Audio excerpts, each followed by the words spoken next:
Olá, caríssimos! Estamos iniciando aí mais uma aula da nossa disciplina de processos de fabricação. Na aula de hoje nós vamos conhecer os processos de metalurgia do pó. Vamos saber como trabalhar com esse processo, com essa nova tecnologia que tem sido utilizada aí nos últimos anos. Vamos conhecer como que se faz para extrair o pó de materiais metálicos. Vamos conhecer também o processo de sinterização, que é muito importante dentro da metalurgia, ok? Vamos para a nossa aula? Então, iniciando aqui pelo mercado da metalurgia do pó. O mercado, então, é um mercado aí que tem crescido bastante nos últimos anos, tá? Nós temos aqui as ligas de ferro com grande precisão, tá bom? Que tem surgido aí ao longo desses últimos anos, tá? Que têm sido muito utilizadas principalmente aí devido à sua qualidade estrutural. Nós temos materiais de difícil processamento, que normalmente esses materiais exigem processos muito complexos para serem fabricados. E por isso, devido a isso, eles estão sendo fabricados hoje com a metalurgia do pó, dentro dos processos que nós vamos aprender hoje, tá? Nós temos também materiais com elevados pontos de fusão, tá? Quando você tem materiais assim com elevados pontos de fusão, o processo de fundição dele acaba sendo muito caro devido à quantidade de energia utilizada para poder fazer a fusão desses materiais. Para esses tipos de materiais também é muito utilizado o processo de metalurgia do pó. Tá? Ligas especiais com materiais compostos, como fazer ligas com materiais metálicos e cerâmicos.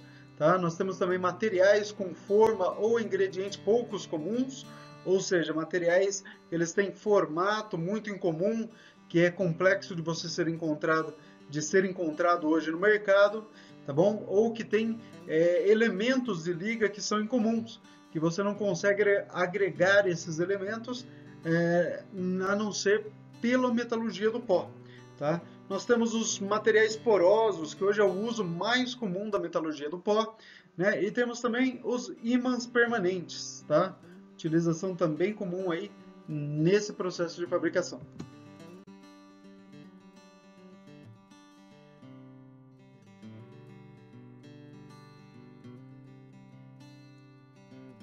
Vamos conhecer agora um pouco mais sobre o mercado da metalurgia do pó e saber como que ele se diferencia de outros processos, ok? Então, o processo aí de metalurgia do pó é um processo que ele se destaca por quê? Pelo seu baixo consumo de energia e seu alto aproveitamento de matéria-prima. Esses são os principais destaques. Ele consegue principalmente o seu aproveitamento de matéria-prima porque normalmente é utilizado somente a quantidade necessária, a quantidade que é colocada dentro do processo para poder formar a peça. Então, por isso, ele tem um alto rendimento nesse ponto. Isso dá a ele uma similaridade ao da fundição, mas com a fundição você ainda tem percas por borra, você ainda tem perca de diversas formas que acontecem no meio da fundição, mesmo pelo maçalote ou pelo uso do material, pelo filtro que é realizado e pelos canais, tudo isso causa perda na fundição, certo? Você tem as perdas na extrusão, devido principalmente ao início e ao final do material, ok? E no forjamento você sempre vai estar retirando a rebarba, que vai dar a perda dela. Agora, a principal perda de material que nós conhecemos é o processo de usinagem. Pelo processo de usinagem, você parte de um bloco maciço, você parte de um material maciço para extrair uma peça com diversos detalhes. Isso faz com que exista muita perda de material nesse processo. Tá? É um processo onde você só tem 40 a 50% de aproveitamento da matéria-prima, tá? Enquanto que nos demais processos isso se eleva aí a mais de 70%, tá bom? E na metalurgia do pó vai aparecer então esse grande diferencial aí de 95% de aproveitamento da matéria-prima. Agora a outra questão está na energia utilizada. Por quê? Se você tem um baixo consumo de energia, significa que é um processo mais barato para ser realizado, ok? Pelo menos nesse ponto, tá? Então, o processo de usinagem, por exemplo, por utilizar forças de corte, forças de extração de material, como você precisa realizar forças para romper o material, isso exige normalmente um alto consumo de energia. Por isso, na usinagem, você tem aí cerca de 60 a 82 megajoules sendo utilizados aí de energia para poder processar o material, tá? Enquanto que no forjamento, na extrusão e na fundição, isso vai variar aí entre os 30 a 46 megajoules. É importante destacar aqui que o principal diferencial da usinagem é que ele dá já ao material as suas medidas e acabamentos finais, enquanto que os outros processos normalmente precisam depois de um usinamento, alguma forma aí para você poder chegar às medidas finais do material, tá bom? Dificilmente você vai ter uma peça que ela seja simplesmente forjada, simplesmente extrudada ou simplesmente fundida. Normalmente ela passa por esses processos para depois passar por processos de usinagem. Então é comum que o processo de usinagem utilize mais energia, ok? Mas em contradição a isso, a gente vai ter a metalurgia do pó. Por quê? Porque a metalurgia do pó ela vai dar o mesmo sentido. Na metalurgia do pó, com a metalurgia do pó, você já consegue extrair a sua peça pronta, a sua peça acabada. Tá? Ela tem alguns detalhes, alguns processos que podem ser feitos posteriormente, mas isso é feito só em algumas peças, não na grande maioria. A grande maioria já termina pronta, já sai pronta de dentro do processo de sinterização. E isso faz com que seja um grande avanço em relação aos outros processos, por consumir tão pouca energia para realizar isso, ok? Outros diferenciais aí que a gente vê é o grau de qualidade do material, porque com a metalurgia do pó nós conseguimos materiais de alta resistência mecânica, que eles podem ter resistência mecânica por volta dos 1.400 megapascal, ou seja, 1 gigapascal de resistência. É bastante resistência para materiais metálicos, mesmo para materiais metálicos. Tá? Então você tem materiais com muita resistência mecânica através desse processo, através da fabricação em um único processo. Tá? Nos materiais de aço usinado você consegue chegar a mesma similaridade, porém aí você vai ter diversos processos para poder estar realizando aí, para poder chegar a esse material final, entendeu? E em relação aos outros materiais e até mesmo aos outros processos, você não consegue chegar aí a uma mesma resistência mecânica, tá bom? Principalmente os processos onde você utiliza menor quantidade de matéria-prima e você tem ali um material mais próximo ali da sua medida final, você ainda não consegue estabelecer aí esse limite aí de resistência tão alto quanto o de materiais sinterizados pela metalurgia do pó. Tá? Aqui nós já conseguimos ver que existem pelo menos 2 processos de sinterização, tá? Que é o de alta densidade, onde você tem ali de 7,3 a 7,86 gramas por centímetro cúbico, me desculpe, e em uma outra relação você tem aço sinterizado com 5,6 a 7,2 gramas por centímetro cúbico, tá? Essa relação aí de densidade faz uma grande diferença, como vocês podem ver na resistência mecânica dos materiais, ok? Outra questão aqui tá nessa relação que nós temos aqui entre o aumento de performance mecânica, né, e o aumento de densidade do material. Como nós estávamos vendo aí, nós temos vários tipos de densidade do material. Então, quanto maior a densidade do material, maior vai ser o seu aumento em performance, ou seja, melhor ele vai ter as suas propriedades mecânicas, mesmo a propriedade de resistência, quanto às demais propriedades, como tenacidade, ou assim por diante, que são utilizados aí dentro da indústria mecânica. Ok? Seguindo então. Vamos conhecer agora um pouco mais sobre o processo dentro da metalurgia do pó. Então, dentro da metalurgia do pó, você tendo o pó formado, você vai seguir com o processo que ele é conhecido como sinterização. Tá? Sinterização é dado normalmente o nome ao processo todo de fabricação dentro da metalurgia do pó. Contudo, a sinterização ela é simplesmente uma das operações que acontecem dentro da metalurgia do pó. A operação mais importante do processo, contudo, é apenas uma dessas operações. Tá bom? Então aqui a gente consegue ver que os pós, uma vez formados, eles vão seguir aí para uma misturadora, ok? Que vai fazer a mistura então da liga desejada. Nós temos em seguida a compactação que é feita, a peça é compactada já no seu formato final, então segue para a sinterização, tá? O processo de sinterização a gente vai ver um pouquinho mais para frente, e depois nós temos aí processos, que são os processos pós-operatórios, ou seja, processos que podem ser feitos após a peça estar formada, que são ainda processos de calibragem e usinagem, e finalmente aí alguns tipos de tratamento, como o tratamento térmico, ferrooxidação, impregnação ou revestimento superficial. Tá? Esses são os principais processos. Aqui nós conseguimos ver de forma mais clara que para o pó ser formado ele vai ter então a sua formação, que normalmente se dá pelo processo de atomização. Nós vamos ter também aí a formação do pó base, aonde ele é misturado, ok? Ele passa por uma misturadora, aonde ele pode agregar outros elementos, tá? Você tem então em seguida a compactação do material que é realizada. Após a compactação realizada, segue o processo de sinterização, que vai fazer com que esses materiais possam se unir, né? Nós temos a ligação metalúrgica das partículas de pó. E segue então para o produto acabado. Contudo, você pode ainda pegar esse material que saiu da sinterização e passar por essas operações complementares, tá?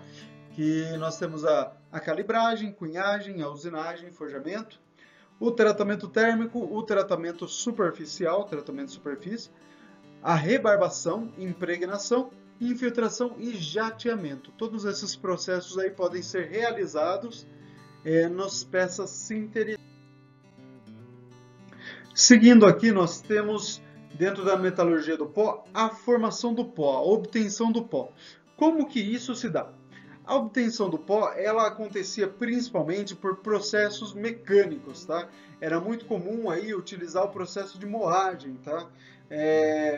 Depois passou a ser conhecido outros processos, como o processo de eletrólise, tá? Onde você consegue ir formando reduções de pó, tá? Você tem o processo de redução também, até que conhecesse o processo de atomização, tá? Que hoje é o processo mais comum utilizado. A atomização pode ser realizada com a atomização a água ou a atomização a gás, tá? E com isso nós temos essas diversas formações aí, esses diversos formatos e tamanhos de pó, tá? Que resultam em características diferentes das propriedades ou características diferentes dos materiais fabricados, ou seja, propriedades diferentes nos materiais. Como que se dá então o processo de atomização? O processo de atomização, como diz aqui o texto, ele é um processo simples, tá? O metal ele é fundido, ele vai passar por um orifício, tá? E ao ser derramado por esse orifício, então, ele vai ser atingido por um feixe. Esse feixe ele pode ser formado por gases ou ele pode ser formado por líquidos. Quando é líquido, normalmente é utilizado água, ok? Isso daí vai fazer uma separação do material, tá? Formando então, fazendo com que o material fundido se forme em pequenas partículas, que serão as partículas de pó, ok? Ele que está ainda em material fundido, conforme ele vai se dividindo nessas partículas, ele também vai se solidificando nessas partículas, tá? Esse processo aí, ele é seguido depois por um recozimento, que acontece aí com atmosfera reduzida. É muito importante saber que esse processo ele precisa ser todo realizado em atmosfera controlada. O que quer dizer com atmosfera controlada?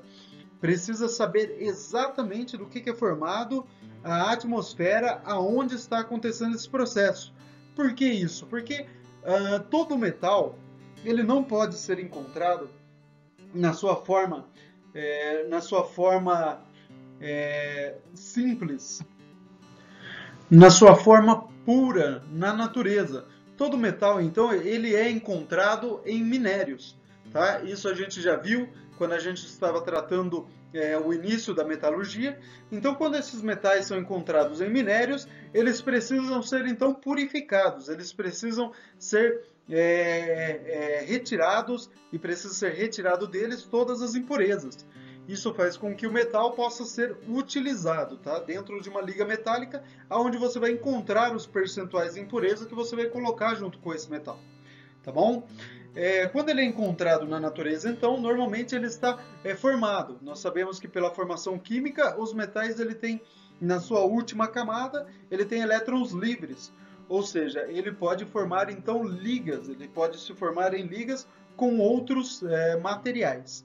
Isso faz com que ele seja um material instável, ou seja, ele pode ser encontrado então, ele só vai ser encontrado na natureza quando em reação, quando ele estiver junto com outros materiais, formando então moléculas com outros materiais, tá? Então, quando você purifica esse metal, você faz com que ele fique totalmente puro e ele fique novamente instável, ou seja, ele fique com elétrons livres. Isso faz com que o metal ele possa sofrer reações e conforme você aumenta a temperatura do material, a dinâmica da microestrutura dele, dos átomos, vai ficando mais ativa. Isso faz com que ele sofra reações muito mais facilmente. Então, para que o metal não sofra essas reações, a atmosfera precisa ser controlada.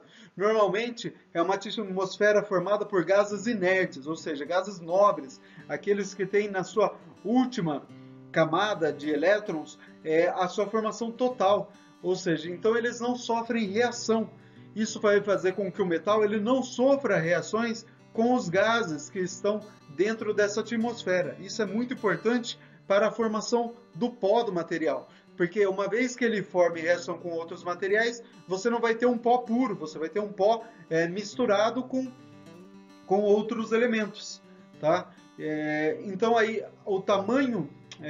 então você vai ter que a forma que essa partícula vai ter, ela vai se dar exatamente porque ele está trabalhando dentro dessa condição com a atmosfera controlada, tá? Então esse formato da partícula e esse tamanho, ele vai se dar então devido ao feixe que é utilizado para poder fazer essa atomização, para poder fazer essa separação aí do material em pequenas partículas.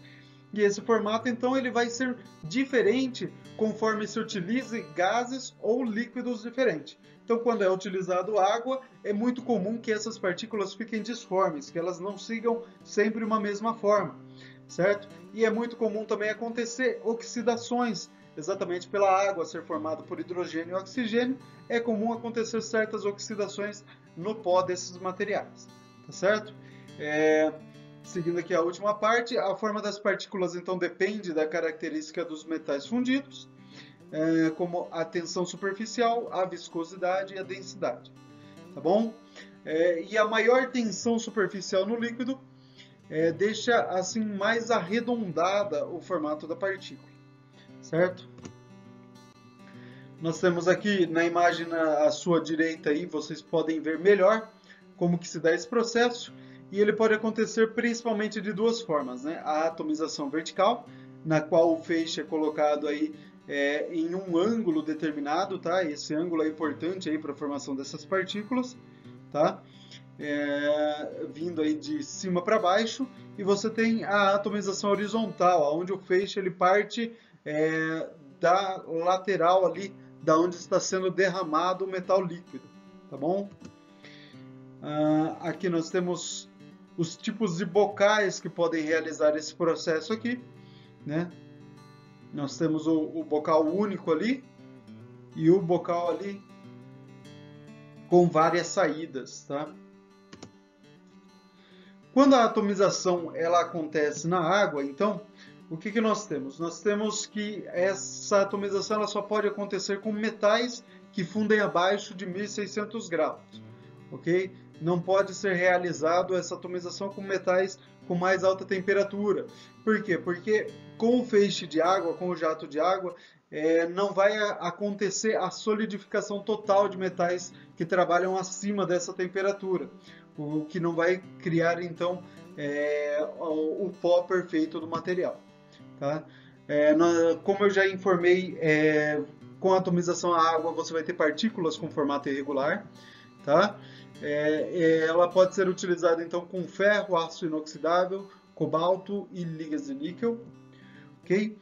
Ela é utilizada em grandes volumes e tem menor custo, exatamente por já trabalhar com um material aí com a água que já é de baixo custo, então você tem aí um menor custo para estar realizando esse material.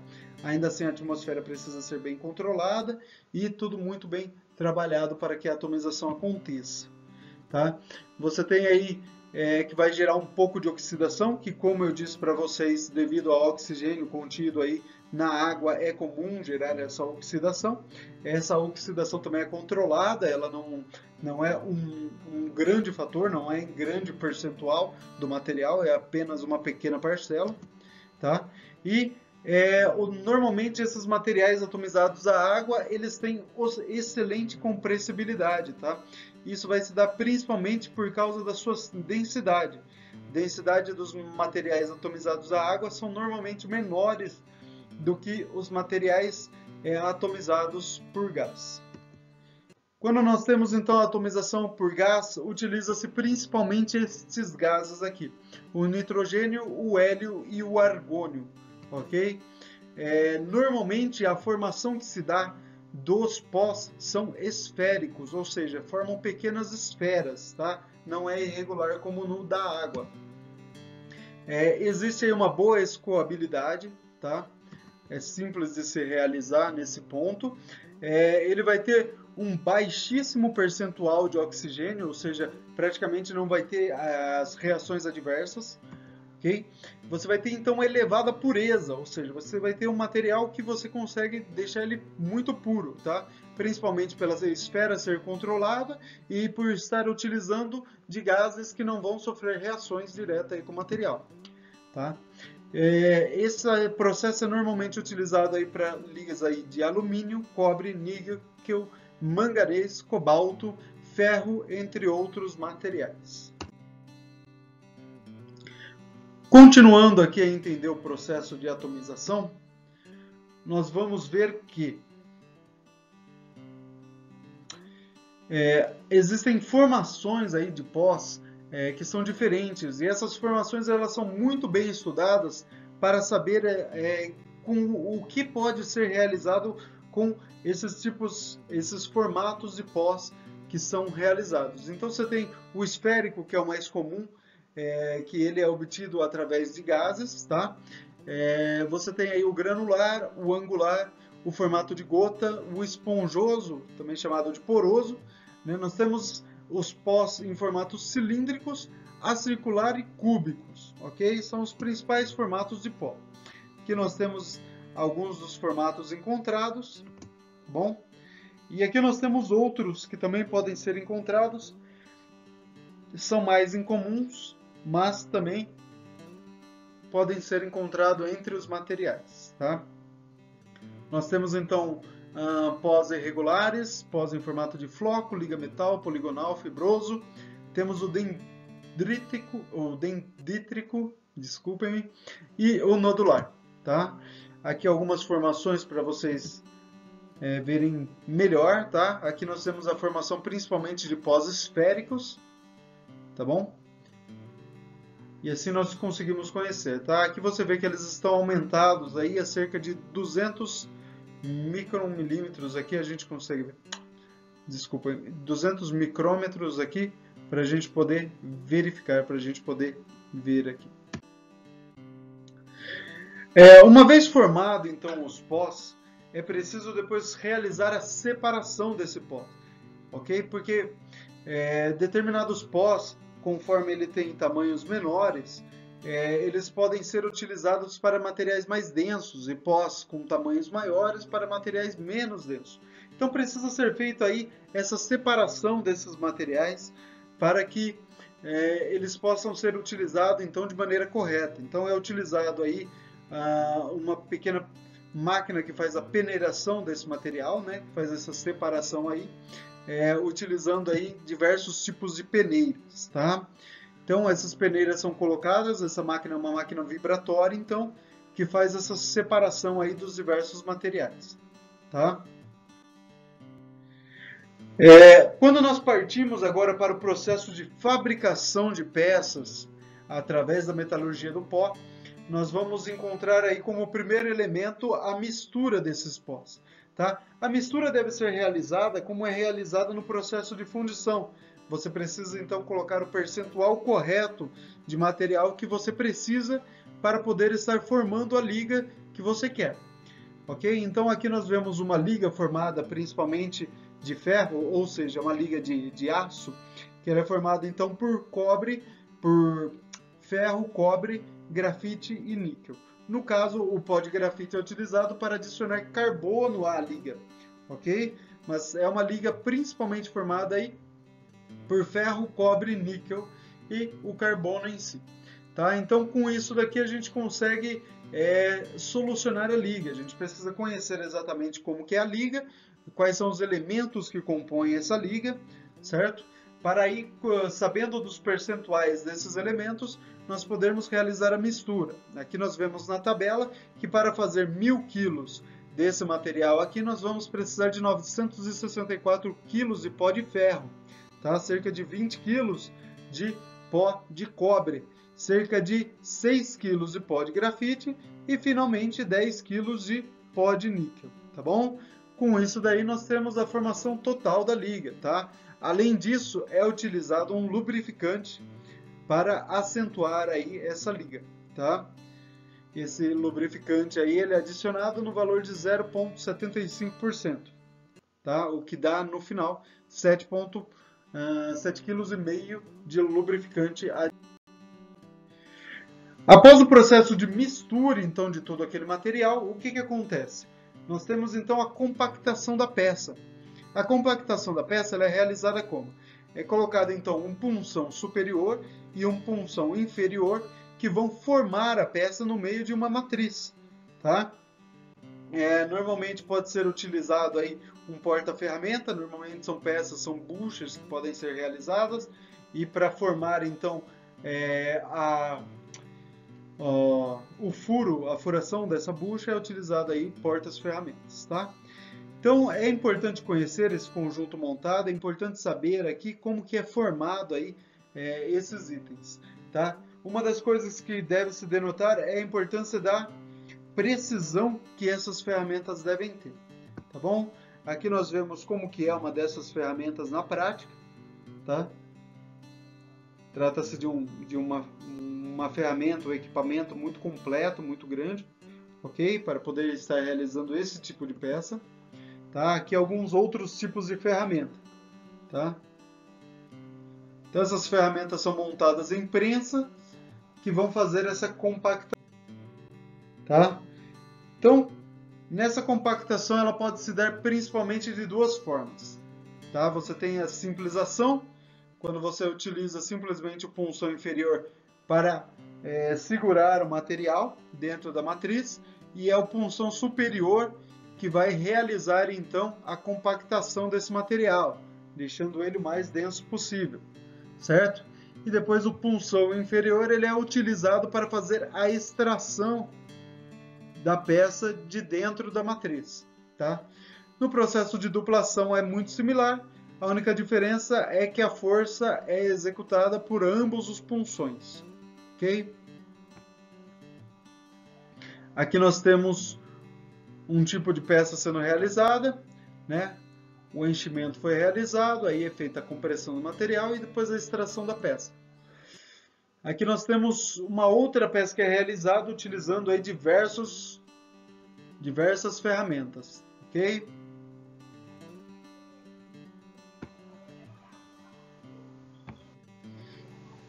Aqui nós conseguimos denotar também que não são apenas peças com furos passantes, tá? Nós temos também aqui buchas que são completas que podem ser realizadas, tá? E desses diversos tipos de material aí, existem algumas pequenas recomendações, ok? Como esse tipo aqui de bucha que pode ser realizada, tá? Onde você tem peças que são possíveis de ser realizadas, mas se houver outras formas, tá? É importante denotar também que até pode ser realizado certos tipos de bucha com um excesso de material e esse material ele pode ser extraído depois, não é o ideal, ok? Mas ele pode ser extraído depois. Partindo agora para conhecer um pouco dessa ferramenta que realiza aqui o processo de compactação, tá? É importante denotar duas coisas que são muitíssimos importantes dentro desse processo, tá? A primeira é a tolerância, ou seja, a precisão dessas ferramentas. Diferente de outros processos, apesar de alguns processos que nós vimos como a trefilação, por exemplo, precisar de materiais com tolerância fina, que precisam exatamente de precisão, o processo de metalurgia do pó, o processo de sinterização, onde é feita essa compactação, precisa ter tolerâncias finíssimas, precisa ter então uma precisão muito próxima, muito fiel. Por que isso é importante? Porque a peça normalmente ela não é processada após a compactação, após a sinterização. Uma vez que a peça estiver pronta, uma vez que a peça estiver sinterizada, normalmente não é realizado outro processo nessa peça. E isso denota então essa importância de ter medidas precisas na ferramenta, certo? Não só as medidas, como também a rugosidade da ferramenta precisa ser ideal, precisa ser perfeita, né? Então nós temos aí polimento sendo realizado de forma espelhada, tá? Essas tolerâncias trabalhando aí com 5 microns até, tá? Nós temos materiais extremamente tenazes, porque você estará aí colocando o pó sobre um processo de compressão, ou seja, você precisa de um material que seja tenaz para suportar toda essa energia, e também um material com dureza elevada, certo? Para que ele não sofra deformações, para que ele não sofra desgaste durante esse processo, tá bom? Então, que seja assim esse material indeformável, ok? Os materiais normalmente utilizados são materiais em metal duro, ou seja, são materiais sinterizados que são utilizados para as próprias ferramentas, ou seja, são materiais que têm alta dureza, porém eles podem ser um pouco mais frágeis, tá? Podem ser utilizados também aço rápido são materiais aí com boa tenacidade, só que ele vai ter uma dureza um pouco inferior ao do metal duro, apesar de ter um custo aí muito melhor do que o do metal duro. E finalmente nós temos o aço rápido sinterizado, que são materiais com dureza próxima ao do metal duro e que conseguem também uma tenacidade muito similar à do aço rápido, ok? Seguindo aqui. O método de enchimento. O método de enchimento das matrizes ele pode se dar de duas formas, por gravidade ou por sucção. No método por gravidade, o material ele já está ali no suporte aonde será colocado o material, certo? E ele vai ser simplesmente derrubado dentro da matriz, tá certo? Por sucção, o material ele está no suporte, o suporte ele para em cima da matriz fechada, então essa matriz ela puxa o punção para baixo, preenchendo totalmente a parte aonde ficará o material, tá bom? É bem simples de entender aí o processo, onde segue como se fosse uma seringa puxando o material, tá bom? Enquanto que por gravidade o material é simplesmente derramado. Não precisa se explicar que normalmente o método por sucção é o método que traz melhores resultados, tá? Onde que por gravidade normalmente é necessário ainda um trabalho aí por vibração ou outro tipo de processo para garantir que o pó esteja bem colocado dentro da matriz, tá? Vamos agora para o principal processo, o processo de sinterização, tá? O processo de sinterização ele é um processo então no qual o pó, uma vez que ele já está compactado na forma da peça final, ele vai receber aí um tratamento térmico, ou seja, ele vai passar por um forno no qual a temperatura de processamento é uma temperatura um pouco menor do que o ponto de fusão. Ou seja, é uma temperatura acima da temperatura de zona crítica do material que está sendo utilizado, do principal material da liga. Mas é uma temperatura que está abaixo do ponto de fusão daquela liga, ok? E durante esse processamento, então, vai ocorrer aí diversas reações do material no seu estado sólido, tá? E são essas reações aí que vai fazer com que o material se torne um só, com que ele fique no seu formato, o mesmo que ele foi compactado, tá? Esse processo ele vai criar então alteração microscópica no material, tá? No elemento principal aí da liga, e com isso você vai ter a peça sólida, tá? A sinterização então ela implica geralmente em retração e densificação, ou seja, você tem uma densidade maior do material. O material ele retrai um pouco e ele vai ficar um pouco mais denso. Por isso a importância de controlar bem as medidas com que esse material está sendo processado, tá certo? Alguns produtos sinterizados eles podem ser menos densos do que o material antes de ser processado, chamado peça verde, tá bom? E isso vai acontecer principalmente nos materiais porosos, tá? Os materiais porosos são os materiais que eles vão ter uma densidade menor, que normalmente é colocado ali um elemento ligante, ali um elemento entre esses materiais, que é o elemento que vai simplesmente desaparecer, deixando então o material poroso, tá bom? A sinterização então ela ocorre a partir de 1/2 a 2/3 da temperatura de fusão, tá? É essa base que é utilizada. Normalmente é baseado a partir da zona crítica do material, tá? O suficiente para causar essa difusão atômica, que vai fazer então com que os materiais se unam, tá? Mas que não cause a fusão dos materiais. Então aqui nós temos um tipo de material que pode ser colocado aqui na sinterização. Ele então é pré-aquecido de 500 a 800 graus, tá? O lubrificante ele vai então sair do meio da peça. O lubrificante ele servia ali somente como aglomerante, certo?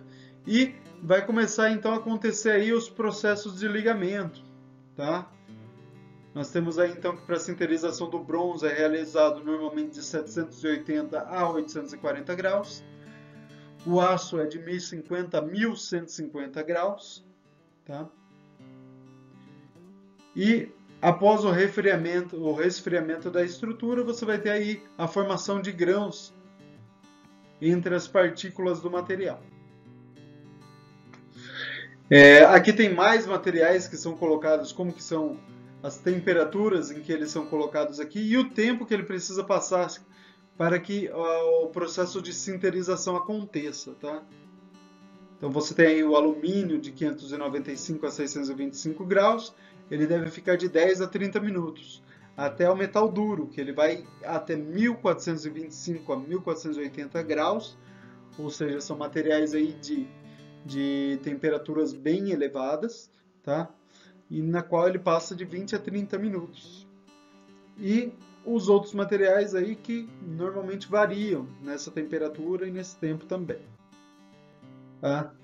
Então aqui o pré-aquecimento, então todo esse processo, tá? Todo esse processo ele precisa ser realizado dentro de uma atmosfera controlada, ou seja, mais uma vez você está trabalhando com materiais em alta temperatura. Então, quando você está acima da temperatura de zona crítica do material, é muito comum acontecer reações. Inclusive, é isso que você quer que aconteça durante o processo de sinterização.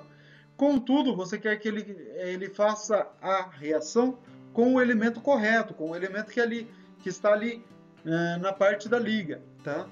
Então, para isso, precisa que a atmosfera seja controlada, tá?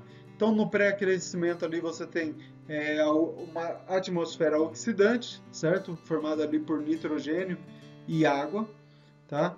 Que vai facilitar a retirada e a queima dos lubrificantes que estavam no meio do material, tá? E no forno de sinterização você tem aí uma atmosfera redutora, tá? Uma atmosfera assim com baixa pressão, baixíssima pressão, onde ela reverte o processo de oxidação, tá?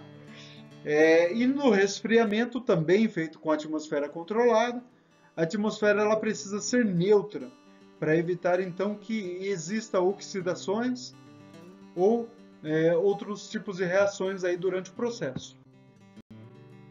Aqui nós temos a sinterização em estado sólido, tá bom?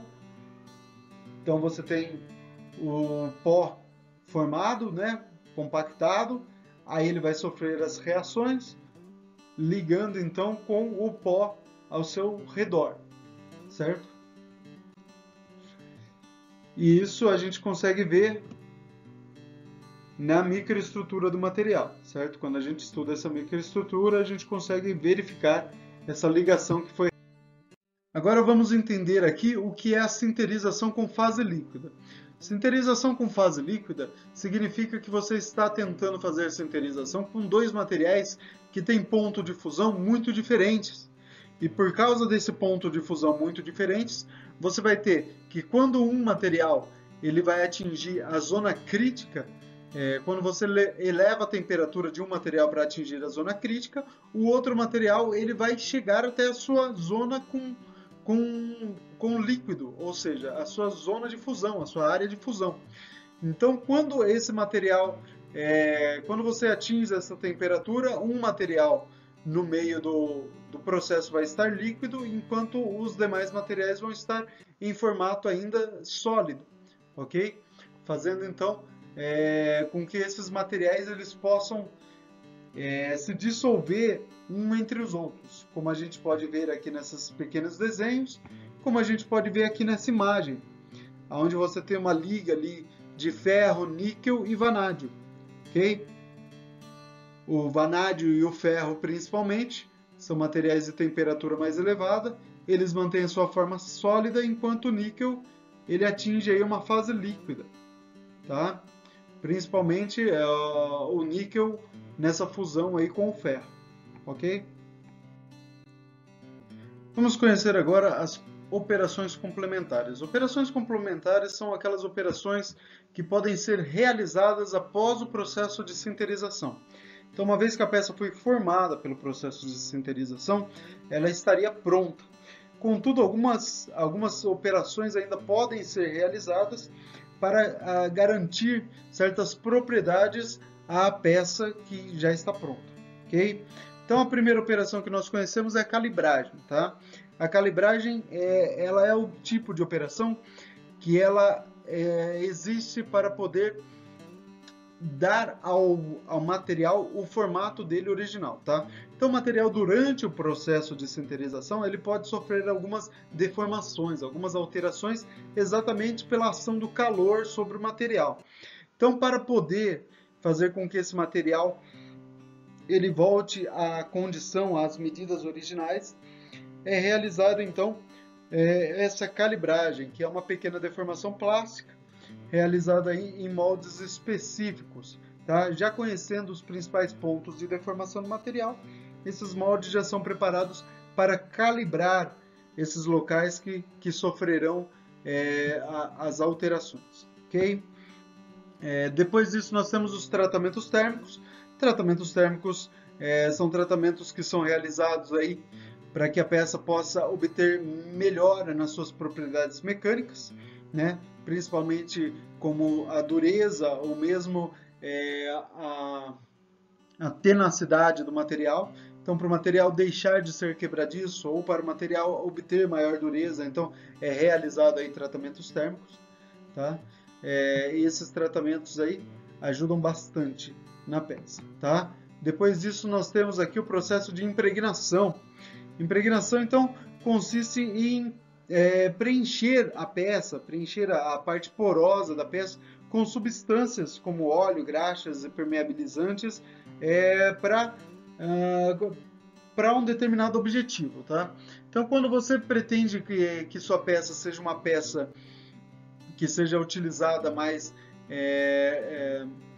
em processos com maior velocidade, onde é uma peça que vai sofrer atrito, então você tem a intenção de deixar essa peça mais lubrificante. Para isso aí é utilizado óleos, graxas ou outros tipos de materiais, tá? Pode ser utilizado também um material impermeabilizante para permitir com que essa peça possa ser utilizada como um vaso de pressão, um vaso que retenha um tipo de fluido, tá? Para que esse fluido não escape pelos poros desse vaso, então é colocado esse permeabilizante, tá? E pode ser colocado elementos para evitar a oxidação entre as partes porosas da peça, tá? Então é colocado aí alguns elementos para ajudar nesse ponto aí, tá bom? Depois nós temos também o processo de recompressão. O processo de recompressão ele consiste principalmente em você dar o formato novamente à sua peça, colocando ela novamente na matriz, forçando ela, tá? Esses esforços aí normalmente é uma matriz já preparada, não é a mesma matriz onde foi feita a primeira compressão, é uma matriz preparada que vai fazer com que esses esforços garantam então a integridade aí do seu material, as medidas bem precisas e assim por diante, certo? Normalmente, por exemplo, esse tipo de processo aí pode ser utilizado em pastilhas de metal duro, ok? Desculpem. Exatamente o inverso. Então, por exemplo, materiais, pastilhas de metal duro, por exemplo, não podem ser utilizados nesse processo de recompressão. Então, esse processo de compressão, de recompressão, ele é muito específico para trabalhar materiais aí que não sejam muito frágeis, que sejam materiais com um pouco mais de ductilidade. Então, para esse tipo de materiais, você pode fazer a recompressão para garantir que esses materiais eles tenham as medidas finais que foram preparados para ter, tá? Então, em materiais mais frágeis, como materiais de metal duro, não pode ser utilizado esse tipo aí de operação complementar, tá? Para esses materiais com maior dureza, normalmente é utilizado algum tipo de lapidação, algum tipo de retificação, certo? Temos também processos de usinagem. Então, tem materiais que eles são preparados com a sinterização, mas que as medidas finais são dadas através do processo de usinagem. Nós temos, por exemplo, diversos materiais que eles são sinterizados em barras mais compridas e que depois dessas barras é que são usinados os materiais para serem utilizados, tá bom? Isso daí também economiza também de certa forma no custo, né? Em vez de você fazer sinterização de vários tipos de medidas diferentes, você faz uma única medida e depois você usina esse material aí, ok? Outro tipo de operação complementar é a infiltração. A infiltração, então, é um processo de fechamento dos poros, tá? Ele pode ser feito de forma total ou parcial e ele é realizado normalmente em peças muito pouco densas, tá? Essa infiltração, então, ela é realizada com metal líquido. Então, ela é colocado metal líquido para compor, para preencher a porosidade do material, tá? Esse metal líquido, então, ele vai correr por dentro do material por efeito da capilaridade que tem nesse material aí, e tem o objetivo, então, de melhorar as propriedades mecânicas do material, certo? Uma vez que você preenche totalmente o material com um determinado outro material, você vai mudar as propriedades do seu produto, ok? Você consegue resistência à corrosão, você consegue um pré-trato, você consegue uma cromeação do seu material, uma niquelação, tá? Mesmo a galvanização pode ser realizada por processo de infiltração. Vamos conhecer agora quais são as vantagens de trabalhar com a metalurgia do pó, ok? Dentre as principais vantagens aqui a gente encontra a facilidade de automação do processo, ou seja, ele é um processo facilmente automatizável. A partir do momento que você tem peças e você vai sempre tirar da mesma forma, o processo de compressão é facilmente feito, compactação, e depois você tem um processo de sinterização que é basicamente passar por um forno, tá? Então é um processo simples de ser realizado, ele na prática, e isso faz com que ele possa ser produzido em grandes quantidades, em larga escala, ok? Dá a ele repetitividade, tá? é um processo também que lhe dá precisão, uma vez que as ferramentas são muito bem trabalhadas para conceder essa precisão ao processo, certo? E também nós temos o máximo aproveitamento do material. O material ele consegue ser aproveitado então da melhor forma possível, tá certo?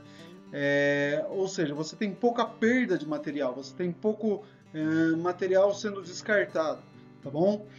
Você tem aí a eliminação de operações de usinagem, são poucas as peças onde é necessário realizar processos de usinagem, e você tem praticamente uma peça pronta, uma peça complexa, que você consegue deixar pronta aí, sem necessitar fazer usinagem, certo?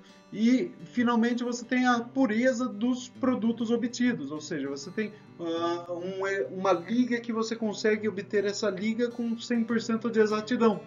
Tá? É um controle muito preciso que se faz da composição da liga, que é muito mais complexo ser realizado em outros processos como no de fundição. Tá? As limitações do processo já vão para a geometria da peça. A peça, apesar de ser complexa, ela não pode ter uma geometria que não permita com que ela seja extraída de uma matriz. Então, se é uma peça que não pode ser extraída de uma matriz, ela não pode ser realizada pela metalurgia do pó. Tá? O custo do ferramental é elevado, e não é somente o custo do ferramental. Nós temos então as ferramentas que são realizadas com máxima precisão e com máximo acabamento. Isso faz com que seu custo já seja elevado. Mas também você vai estar trabalhando com máquinas que trabalham com atmosfera controlada, são máquinas caras, e que, dependendo do tamanho das peças que você precisa produzir, elas serão mais caras ainda. Okay? Nós temos aí além disso tudo, você vai ter os diversos elementos que você precisa utilizar durante o processo. Então, para ter a atmosfera controlada, você precisa utilizar todos esses gases, você precisa ter um controle muito correto ali da temperatura. O pó do material também, pelo processo de atomização, ele acaba ficando um pouco mais caro. Então, tudo isso eleva o custo para poder se realizar peças nesse processo. Tá? O tamanho da peça em função da compactação. Ou seja, você consegue fazer peças grandes? Consegue. Contudo, você precisa de uma prensa extremamente forte para compactar essas peças. Então, para poder realizar a compactação, você precisa então dimensionar bem as peças. As peças precisam ser bem dimensionadas para realizar a compactação da forma correta. Peças muito grandes vão exigir compactação maiores. Okay?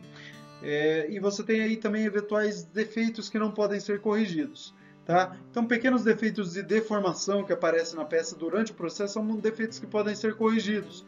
Existem peças que podem ser usinadas, mas na maior parte das vezes, se acontecer algum problema com a compactação do material e essa se perder e a peça acaba sendo perdida também, você não reaproveita essa peça. Tá bom?